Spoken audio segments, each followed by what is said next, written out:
Y'all, this is the last part of Grotesquerie, so if you haven't seen our other parts, you need to watch those. But basically, what had happened was, Lois is a detective who is being targeted by a killer called Grotesquerie. With the help of a nun, she tries to solve the case. But it turns out the nun and Father Charles were the mastermind behind all of this. Meanwhile, she has a big-back daughter and Lois's husband, who is in a coma. Her husband's nurse was caught red-handed, stroking him once. However, all of that was all a lie, because Lois was dreaming all of that, because really she's the one in a coma. And in her real life, her husband Marshall has been having an affair with Red. Lois was also caught cheating with her daughter's husband too, before she fell into her COVID coma. Maisie thinks they should not be driving around talking to people Lois wants to meet. However, Lois still decides to visit Marshall and his mistress. She reveals that she always knew of the affair.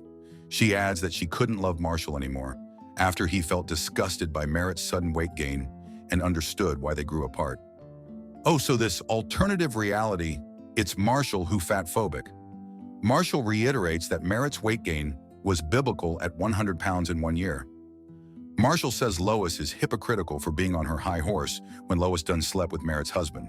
Lois admits she has always liked Red. Then, in an attempt to make peace with Marshall, she gives him divorce papers, saying that he can have whatever he wants. Marshall gets angry and says he meant what he said in the hospital, that he wanted her to die. Marshall calls Lois a beast and a cunt. They should have both been dead. Red tries to calm him down, shocked at how angry Marshall got. After that, Maisie drives Lois back to Merritt's. Merritt expects her mother to apologize, and Lois admits that she was a bad mother. However, she insists that she stayed with Merritt through her ups and downs, but Merritt sucked too, like joining a cult and her bad boyfriends, saying Merritt was a bitch for 2 decades. Merritt wonders if her mother fell in love with her husband. Lois does a poor job justifying the betrayal, and Merritt just says, "Bye, Felicia." Lois slaps Merritt to get back at her, then tells her to come find her when she's ready to have a relationship. "Miss Lois, girl, I'd be no contact with you." Meanwhile, Chief Megan wakes up to an urgent call. She watches the news to hear the current affairs. Then Dr. Whitcomb says Lois' dreams is like a jigsaw puzzle, made up from her experiences. But Lois doesn't think so, because not everything she dreamed was something she experienced. Then he introduces a colleague who is an expert in dreams and coma landscapes, Dr. Milton Smythe. Dr. Smythe rolls in his wheelchair, speaks using a machine, and asks Lois about her dreams. He kinda like a dwarf Christopher Reeves. He asks about her dreams that had no resemblance with any case she handled before. One case in which women were milked. Another case where she even had a complex codex. One in particular was the Burnside family murder case. Lois doesn't know how she conjured any dreams. Meanwhile, Chief Megan is at the scene of a family murder case. The same one from Lois's dreams, the Burnside family case. Dr. Smythe concludes that Lois saw and envisioned the future, and Dr. Whitcomb thinks the same. Oh, so Lois Raven-Symoné? Let's go. Dr. Whitcomb went to a lecture showing that young people's neurons are changing, showing less empathy, a de-evolution of the human species, and that Lois is a bit of a prophet like Moses. As she's about to leave, Dr. Smythe says Lois's soul touches him, but we all know he's just longing to be touched. When Lois returns home, Red is waiting for her. Red admits that she's fine with having Marshall part-time because it allowed her to have time for herself. But now she has to be with him all the time, which she doesn't want. Oh, savage. Ain't nobody want that man. Lois just over here, eating, enjoying the tea, then says no refunds, no return. Red admits that she looked up Lois's destination, Tarpon Springs, and that she wants to go there too. Lois advises her to break up with Marshall and find her own peace. Then they say goodbye like good friends. Lois receives a call from Chief Megan, asking her for help about the case.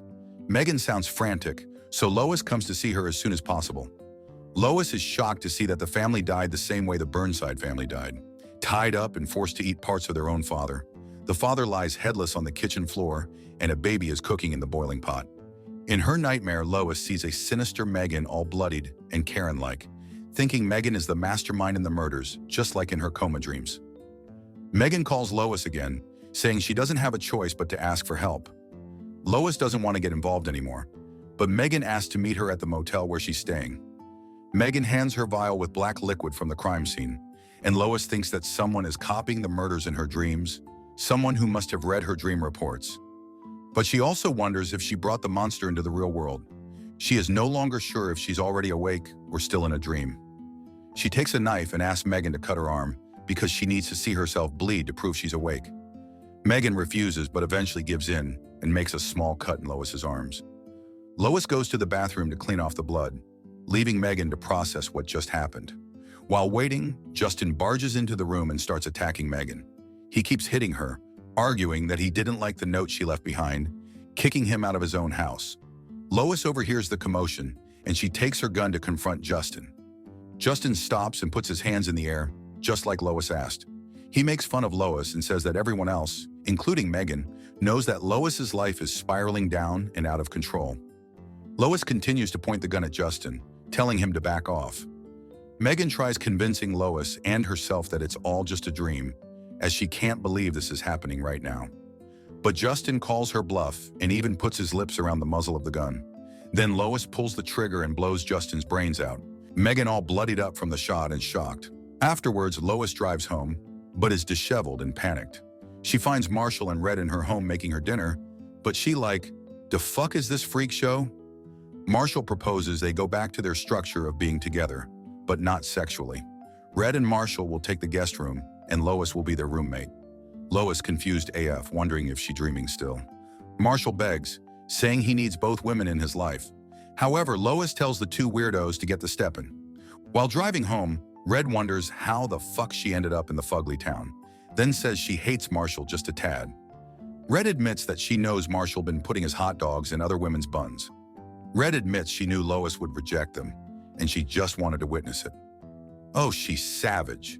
Red says he got the end of the week to leave, and he'll be nothing but a bad dream to her. Later, Marshall ironically lectures his students about morality, comparing ancient Rome to today. Suddenly, Chief Megan and Hanover enter the lecture hall. They tell him a student of his named Mary has accused him of sexual assault. He claims that it was all consensual, but he still has to go in for questioning. He claims this is just another instance of a black man being wrongfully accused. He shows them texts from Mary showing that their relationship was consensual. However, Megan always believes women in these matters. They give him the P. Diddy treatment, taking photos and taking his fingerprints. The next day, he writes a letter signing his name and leaving his ring and unaliving himself with Ozempic.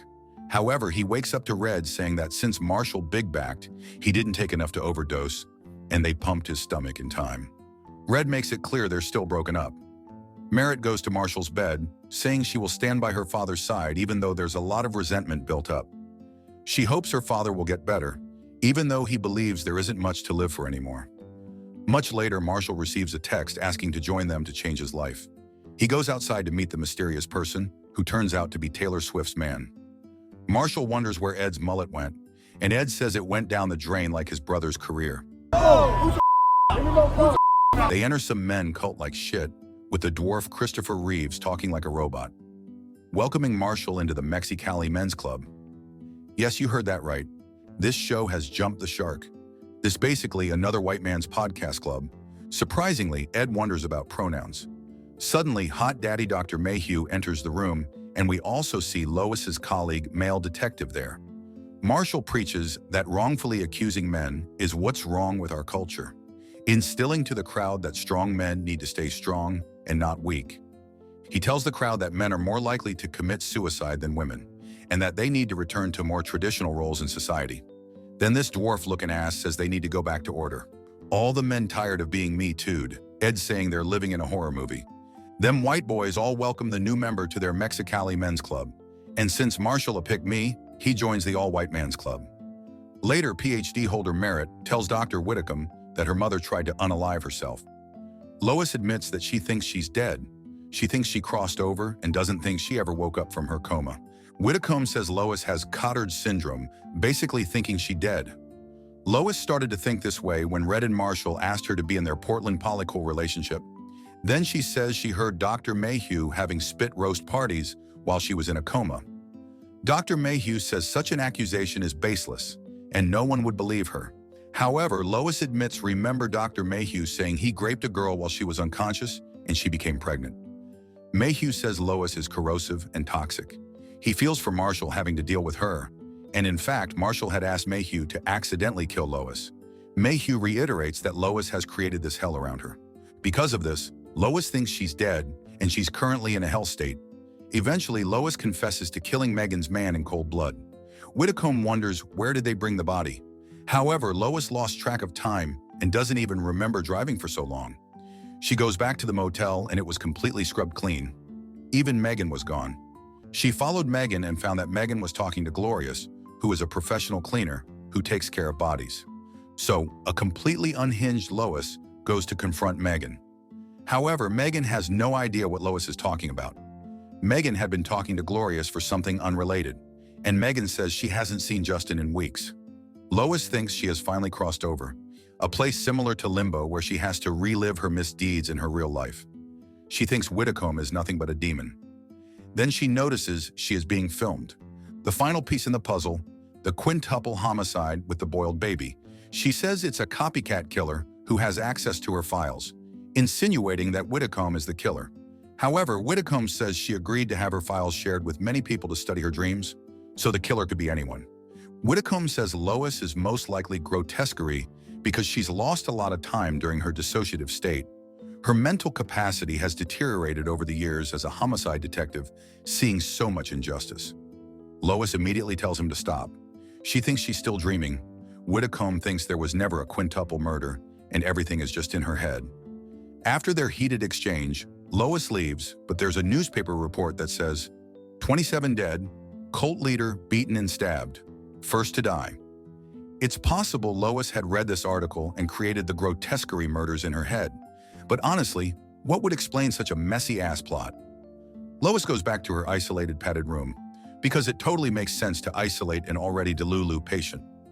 Days pass before Megan goes to her and cries on her. Megan brings Lois to a chilling crime scene. However, Lois don't want to see that shit. Lois has been here before during her comatose state, but she reiterates that she is over it because she did. Megan tells her everything is real, and Lois did in fact kill Justin, and Glorious helped Megan clean up the motel. Because of this, Lois agrees to help with the investigation. Everyone stands in shock when Lois walks in to see the familiar crime scene, but it is Dr. Mayhew crucified with many other victims. One particular victim of note is Mary, the one who accused Marshall of assault. Lois gets to work and calls everyone to fall in line to tag and bag everything. Lois is back and ready to solve the case. However, the series ends just like that. Supposedly, we are getting a season 2, but with a lot of unanswered questions and a similar mystery. Will you be tuning in? What did you guys think of this show? Is Lois still dreaming? Is this Marshall's dreams? Do you really give a fuck? Let us know. Subscribe to watch more videos like this. Turn on notifications. And leave a like, it really helps the channel out. Thank you for watching.